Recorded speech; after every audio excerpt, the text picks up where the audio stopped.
माँ जी, वो मैं घर में खाना नहीं बनाती थी। मम्मी ने खाना बनाने वाली रखी थी वहाँ। यहाँ तेरा मम्मी का घर तो है नहीं है। और जब सिद्धार्थ से प्यार किया था तो पता नहीं था कि उसके घर में पैसों की किल्लत रहती है। खाना तो देख बहू मैं ही बनाती हूँ, और घर के दूसरे काम भी। तू आ गई है तो दोनों मिलकर कर लेंगे। कुछ दिन तो सास बहू ने मिलकर घर का काम किया, लेकिन फिर एक रात। देखो शिल्पा, तुम पढ़ी लिखी हो, पहले नौकरी भी करती थी। मैं चाहता हूँ क्यों ना तुम भी नौकरी करो, तो घर चलाने में मदद मिलेगी। बच्चे भी अब इतने बड़े हो गए, तुम्हारे बिना रह सकेंगे। अरे बड़ा वाला अभी 3 साल का है, दूसरी 1.5 महीने की। कैसे मैनेज करेंगे? मैं कैसे रहूंगी? रिंकी बस एक बार सोचो तो सही। सिद्धार्थ, मैं सोच चुकी हूँ। 1.5 महीने की बच्ची है मेरी, उसे छोड़कर मैं कहीं नहीं जाऊंगी। तुम समझते क्यों नहीं हो? ठीक है, जैसे तुम्हारी मर्जी।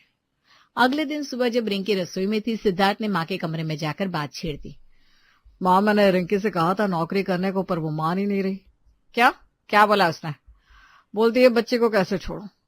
अरे तो मैं क्या मर गई हूँ? मैं हूं ना यहाँ। क्या मुझ पर भरोसा नहीं है उसे? मैंने तुझे पाला है, तू कम था क्या? अब एक बच्ची नहीं संभाल सकती? रिंकी रसोई से निकल कर आ गई। माँ जी, ऐसा नहीं है, बस मन नहीं मानता। देख बहू, घर की जरूरत है। सिद्धार्थ अकेला कब तक खींचेगा? और मैं हूं ना यहाँ, तो निश्चिंत होकर जा, बच्चे को कुछ नहीं होगा। रिंकी बस 6 महीने ट्राई तो करो, अगर नहीं हुआ तो छोड़ देना। काफी देर की खामोशी के बाद रिंकी ने हाँ कर दी। ठीक है, देखती हूँ। लेकिन उसी शाम जब रिंकी ने छोटी बेटी को माँ जी की गोद में दिया, बच्ची रोने लगी। रिंकी बस 2 कदम दूर गई थी कि बच्ची की आवाज सुनकर वापस आ गई। उसने देखा कि बेटी सिर्फ उसकी आवाज सुनकर चुप हो गई। वो मन ही मन सोचने लगी, जब ये मेरे बिना 2 मिनट नहीं रह सकती, तो पूरा दिन ऑफिस में कैसे रहूंगी मैं? रिंकी देखो, इतना सोचो मत। 8 घंटे की नौकरी है, आधा घंटा आना जाना, मतलब सुबह 9 बजे निकलोगी, शाम को 6 बजे तक घर। अरे बच्चे जब तक सोकर उठेंगे, नाश्ता करेंगे, खेलेंगे, तुम घर पर ही रहोगी। और माँ है ना यहाँ। ठीक है। रिंकी ने हाँ तो कह दी, लेकिन मन अंदर से भारी था। रात को जब सब सो गए, वो रिज्यूमे बनाने बैठ गई। टाइप करते करते रुक गई। सोचने लगी कि 5 साल पहले जो काम करती थी, क्या अब भी वो कर पाएगी? अगले दिन से उसने अप्लाई करना शुरू कर दिया। 1 हफ्ता गुजरा, 2 हफ्ते गुजरे। सिद्धार्थ कोई जवाब ही नहीं आ रहा किसी कंपनी से। अरे आएगा, थोड़ा वक्त लगता है। लेकिन जब जवाब आया तो वो उम्मीद से अलग था। देखिए रिंकी जी, आपकी प्रोफाइल अच्छी है, लेकिन आपके करियर में 5 साल का गैप है। हमारे क्लाइंट को ऐसे कैंडिडेट चाहिए जो रेगुलर हो। मैं समझ सकती हूँ, लेकिन मैंने घर पर भी सीखना जारी रखा था। सॉरी, हम आगे नहीं बढ़ सकते। यही जवाब दूसरी जगह से भी आया, तीसरी जगह से भी। माँ जी, शादी और बच्चे हो गए तो क्या मैं काम करने के लायक नहीं रही? अरे बहू, दुनिया ऐसी है, तो हिम्मत मत हार। रिंकी हिम्मत रखती रही, हर रोज अप्लाई करती रही, हर रोज इंतजार करती। फिर एक दिन एक कॉल आई। रिंकी जी, हमें आपकी प्रोफाइल पसंद आई, हम आपको मौका देना चाहते हैं। रिंकी की आंखें चमक उठी। सच में? कहाँ है ऑफिस? द्वारका सेक्टर 12 में। रिंकी का दिल एक पल के लिए रुक गया। वो, मैं तो रोहिणी में रहती हूँ। कितना वक्त लगेगा? मेट्रो से कोई 2 घंटे। फोन रखने के बाद रिंकी देर तक चुप बैठी रही। शाम को सिद्धार्थ आया तो रिंकी ने बताया। अरे तो ज्वाइन कर लो। सिद्धार्थ, 2 घंटे आना, 2 घंटे जाना, 4 घंटे सिर्फ सफर में, और 8 घंटे की ऑफिस। 12 घंटे मैं बाहर रहूंगी घर से। बच्चे को कौन देखेगा? अरे माँ देख लेगी। छोटी अभी भी रात को 2-2 बार उठती है। माँ जी की उम्र है, वो कितना करेंगी? रिंकी, इतना अच्छा मौका मिल रहा है और नौकरी मिल भी तो नहीं रही है। अब मिली है तो छोड़ोगी? मैं छोड़ना नहीं चाहती सिद्धार्थ, लेकिन तुम भी तो सोचो, बच्ची 3 महीने की भी नहीं हुई है। अरे ज्वाइन कर लो रिंकी, बाकी सब हो जाएगा। रिंकी ने कोई जवाब नहीं दिया। वो उठकर अंदर चली गई। छोटी बेटी सो रही थी। रिंकी उसे देखती रही। मन में एक सवाल घूम रहा था, जिसे मैंने जन्म दिया है, उसे इस तरह छोड़कर जाना क्या सच में जरूरी है? सुबह 6 बजे से ही रिंकी तैयार होने लगी। छोटी बेटी को दूध पिलाया, बड़े का टिफिन बनाया। जैसे ही बैग उठाया, बच्ची की नजर पड़ी और वो रोने लगी। माँ जी देखिए ना, जा ही नहीं पा रही हूँ मैं। अरे तू रुकेगी तो और रोएगी, तुझे देख कर रो रही है। निकल जा चुपचाप, मैं हूं ना यहाँ। रिंकी ने पीछे मुड़कर नहीं देखा, लेकिन सीढ़ियां उतरते उतरते आंख पर आई। बच्ची की आवाज ऊपर से आती रही नीचे तक। मेट्रो में भीड़ थी, धक्के थे, 2 घंटे खड़े खड़े सफर। रिंकी को मेट्रो की आदत नहीं थी, सिर भारी हो गया। बार बार फोन देखती रही कि माँ जी का कोई मैसेज आया हो, पर कुछ नहीं आया था। ऑफिस पहुंची तो माहौल एकदम अलग था। नए चेहरे, नई जगह। एचआर ने घुमाया, लोगों से मिलवाया। रिंकी मुस्कुराती रही लेकिन अंदर से बस घर का ही सोचती रही। शाम को 6 बजे उठी तो बॉस ने आवाज लगाई। रिंकी जी बैठिए थोड़ा, ये रिपोर्ट आज चाहिए थी, जल्दी निपटा लेते हैं। सर मुझे 2 घंटे का सफर है। अरे बस आधा घंटा हो जाएगा। आधा घंटा 1 घंटे में बदल गया। जब ऑफिस से निकली तो मेट्रो में फिर से भीड़, थकान इतनी कि पैर उठ ही नहीं रहे थे। घर पहुंची रात 8 बजे। आ गई? चल रोटी लगा, मैंने सब्जी बना दी है। रिंकी ने बैग रखा और सीधे किचन में चली गई। अंदर झांका तो बड़ा बेटा बाहर से आया था। कपड़े मिट्टी से सने, जूते दरवाजे पर छोड़े, होमवर्क की कॉपी बस्ते में बंद। खाना खाया था? नहीं मम्मा भूख लगी है। होमवर्क वो कल कर लूंगा। हॉल में सिद्धार्थ टीवी देख रहा था। सोफे पर कुशन बिखरे, बच्ची का सामान फर्श पर। छोटी बेटी सो चुकी थी। रिंकी रसोई में खड़ी रोटी बेलने लगी। हाथ चल रहे थे लेकिन आंखें भर आई। 12 घंटे बाहर रही और घर वैसा का वैसा। अगली सुबह रिंकी जल्दी जल्दी तैयार हो रही थी, बाल बांध रही थी, तभी सास की आवाज आई। लग रहा था किसी से फोन पर बात कर रही है। हाँ भाभी, बहू भी नौकरी करने लगी है अब। अरे क्या बोले आजकल की लड़कियों को, घर की पूरी जिम्मेदारी मेरी है। बच्चे मैं देखो, खाना मैं बनाऊं, घर मैं संभालू। बेटे ने भी सोच लिया माँ है तो क्या फिक्र। रिंकी के हाथ रुक गए। आईने में अपना चेहरा देखती रही। कुछ बोलने का मन किया लेकिन चुप रह गई। गला भर आया था। तैयार होकर बाहर आई तो घड़ी देखी, निकलने में देर हो रही थी। सिद्धार्थ बस स्टॉप तक स्कूटर से छोड़ दो ना, देर हो रही है। सिद्धार्थ उठने लगा तो सास बीच में आ गई। अरे रहने दे सिद्धार्थ, पेट्रोल का दाम देखे है क्या, आसमान छू रहा है। पैदल जाओ बहू, 10 मिनट का रास्ता है। माँ जी 10 मिनट पैदल तो फिर भी देर हो जाएगी।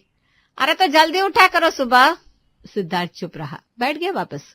रिंकी ने कुछ नहीं कहा। बैग उठाया, छोटी बेटी को देखा जो अभी भी जाग रही थी। प्यारी सी आंखें खुली थी। रिंकी ने झुककर माथे पर चुमा और बस उसी पल बच्ची पहचान गई। पकड़ लिया रिंकी का दुपट्टा और फिर रोने लगी जोर जोर से। माँ जी देखिए ना। अरे जा, तू रोज का यही नाटक है, मैं हूं ना। रिंकी ने बच्ची को माँ जी को दिया। बच्ची की आवाज पीछे से आती रही। सीढ़ियां उतरते हुए रिंकी ने होंठ भींच लिए। बाहर निकली तो आंसू रोक नहीं पाई। धूप थी, भीड़ थी और वो तेज तेज कदमों से बस स्टॉप की तरफ जा रही थी। मन में बस एक ही बात घूम रही थी कि ये सब किसके लिए कर रही हूं मैं।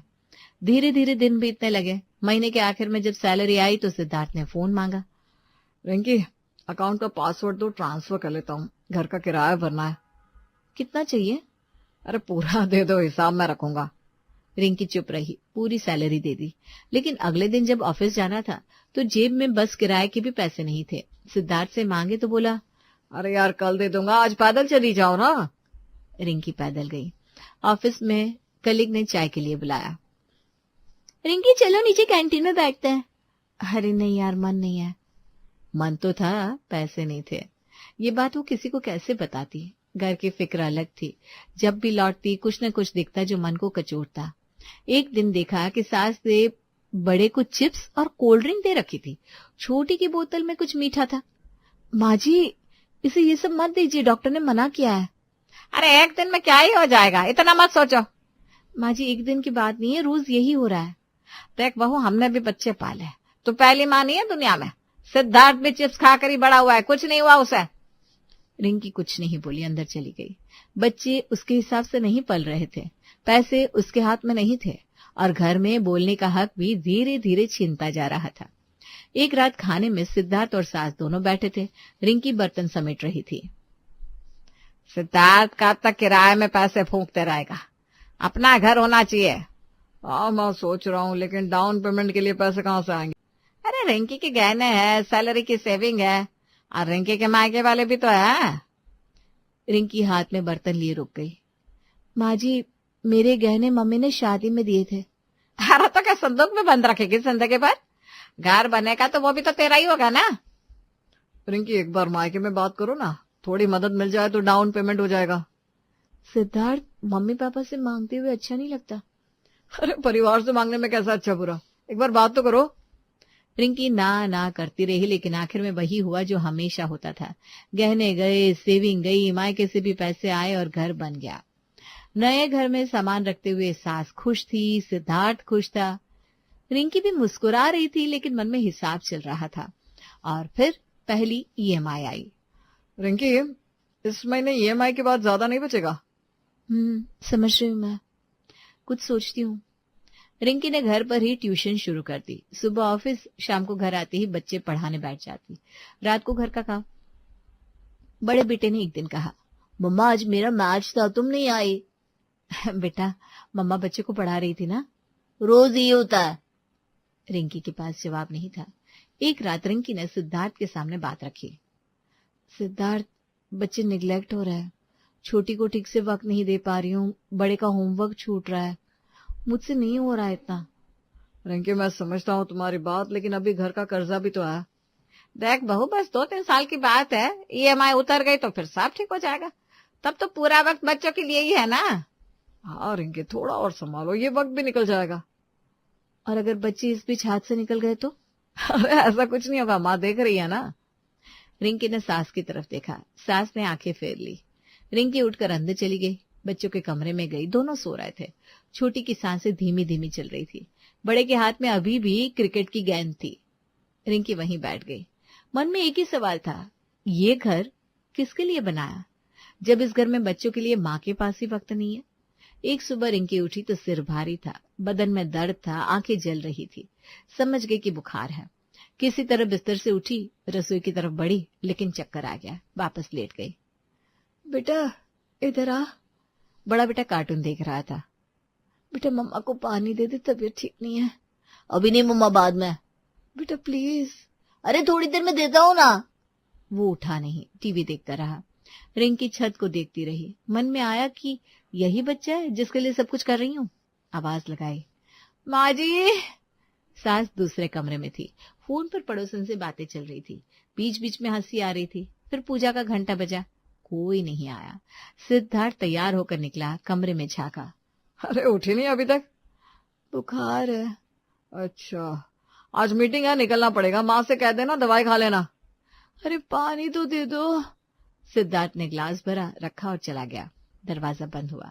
रिंकी ने पानी पिया, ग्लास रखा, आंखें बंद कर ली। बाहर से सास की हंसी आ रही थी। टीवी पर कार्टून चल रहा था। घर की आवाजें आ रही थी और रिंकी अकेले छत को देख रही थी। मन में एक सवाल उठा जो रुक नहीं रहा था। ये सब किसके लिए कर रही हूं मैं? जिनके लिए कर रही हूं उनमें से किसी को फर्क भी पड़ता है? जवाब कहीं नहीं था, बस खामोशी थी। रिंकी को याद भी नहीं रहा कब से सिद्धार्थ बदलने लगा था। पहले जो छोटी छोटी बातों का ख्याल रखता था, वो सिद्धार्थ अब कहीं नहीं था। आए दिन ऑफिस के काम से बाहर रहने लगा। 2 दिन 4 दिन। सिद्धार्थ, इस बार कहाँ जाना है? लखनऊ, क्लाइंट मीटिंग है भाई। पिछली बार भी 4 दिन गए थे। तो क्या करूं, नौकरी है, जाना पड़ता है। और चला जाता। फोन भी कम उठाता।